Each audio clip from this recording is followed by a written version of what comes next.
honestly, it's so interesting to see how the narrative has flipped again from we could be going out of the Euros to we actually have a chance of retaining the title again.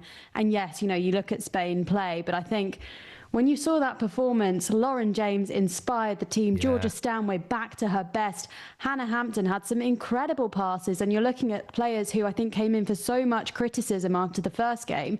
And suddenly they're the talismans of this side. So I think that just shows you, firstly, I think how hard it can be coming into a major tournament up against a team like France. And I think secondly, just how strong and resilient this Lionesses team are, because they came through all of that criticism. And in the end, you know, it was only a 2-1 defeat to one of the best teams in the world. And yet it seemed like the end of the world, I think, for so many of the fans. And now they've got this chance, I think, to really go forth, and we'll see how they get on against Wales tomorrow. I think the general feeling, certainly among the fans, is that this is a game that they can and should win comfortably. But yeah, for England, I think the sky is the limit now.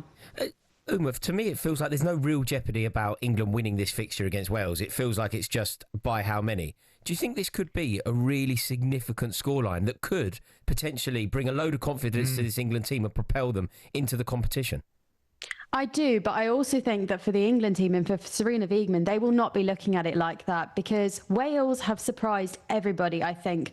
They came into this tournament, there was a huge furore over the fact that, you know, in Tesco's in Wales, they were advertising Lionesses rather than backing their own team, and everybody was underestimating them, and that's been the history of this Wales women team. They came out against France and they scored a goal. Jess Fishlock, 38 years old, she's become the oldest scorer ever at the Euros. And I think France were in trouble for a bit there, you know.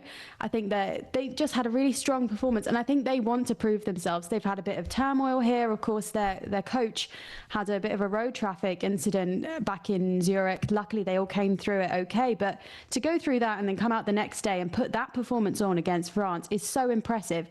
And I think Wales are going to have something to say about England just walking through them tomorrow. This is the biggest rivalry. All the players have been coming out saying, we would absolutely love to stop England getting through to the knockouts, because that would just be the best way to end their major tournament here. And they're also saying, actually, we've not accepted the fact that we're out, because mathematically they're not out. If they win by, I think it's 4 goals or more, they could technically still go through. I mean, something would have to go seriously wrong, I think, on England's side for that to happen. But that's the kind of mentality they're going in with. So I wouldn't count Wales out.